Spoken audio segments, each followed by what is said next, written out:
এবার হুগলি গ্রামীণ পুলিশেরও ডিজিটাল মালখানা। বিভিন্ন মামলায় অনেক জিনিস বাজেয়াপ্ত করে পুলিশ। আগ্নেয়াস্ত্র থেকে দামি জিনিসপত্র এবং মাদকও উদ্ধার করে মালখানায় রেখে দেওয়া হয়। মামলার প্রয়োজনে অনেক সময় আদালতে সেগুলো পেশ করতে হয়।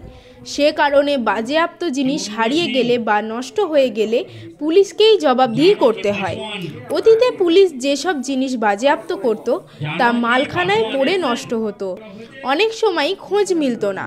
বারকোড প্রযুক্তির ফলে সেই সমস্যার সমাধান হবে। যে কোনো বাজেয়াপ্ত জিনিস ভালো করে প্যাকিং করে তার উপর বারকোড লাগানো হয়।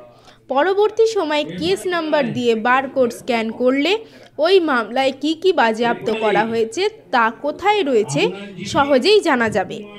এই ব্যবস্থা গোটা দেশের মধ্যে সবথেকে ভালোভাবে প্রয়োগ করেছে চন্দননগর পুলিশ, তাই তারা প্রথম পুরস্কার পেয়েছে।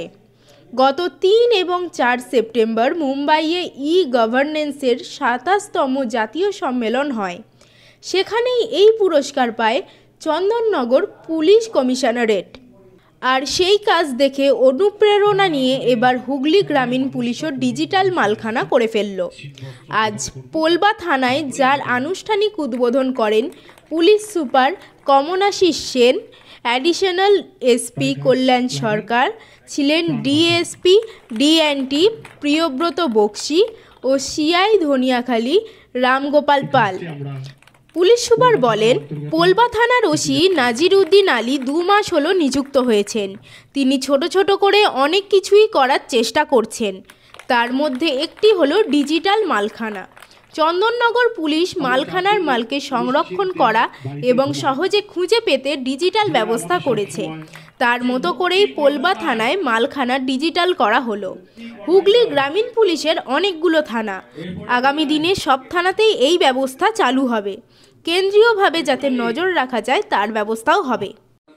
ঘোষ আর কি একজন মানে ও এসেছিল আমার কাছে, তো ও একটা ভলেন্টিয়ার সার্ভিস দেয়, খুব ভালো সার্ভিস দেয়। ইনফ্যাক্ট সার্ভিস মানে ওখানে ট্রাফিকের একটু ও ওইখানে এত অনেক দিন ধরে ওখানে ট্রাফিকটা খুব ভালো করে রেগুলেট করে। ওর সাথে দেখা হয়েছিল আমার।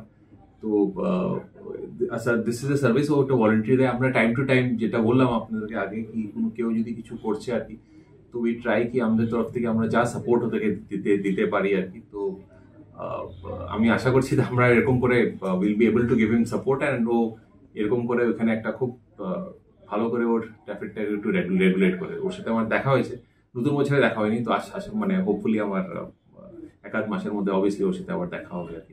বলছি স্যার, ও স্যার কথাও বলতে পারে না এবং ওখানকার মানুষের কাছে খুব প্রিয় ওই ছেলেটি, জানি।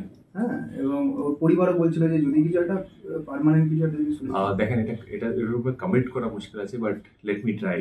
আইল ডেফিনেটলি। ও এসেছিল আমার কাছে, আমার ব্যাপারে কথা হয়েছে, আমরা দেখছি। Let me see if we can do anything. ঠিক আছে, থ্যাংক ইউ। আপনি কি জটিল কিছু সমস্যায় ভুগছেন? সমাধান পেতে চান?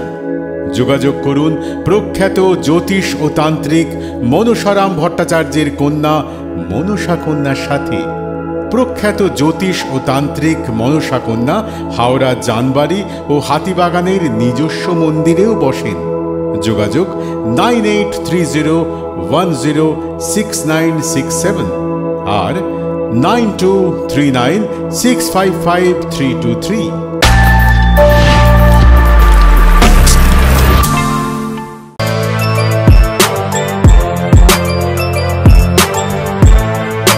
এখন অনেক বড় শ্রী লেদার্স হাওড়া ময়দান।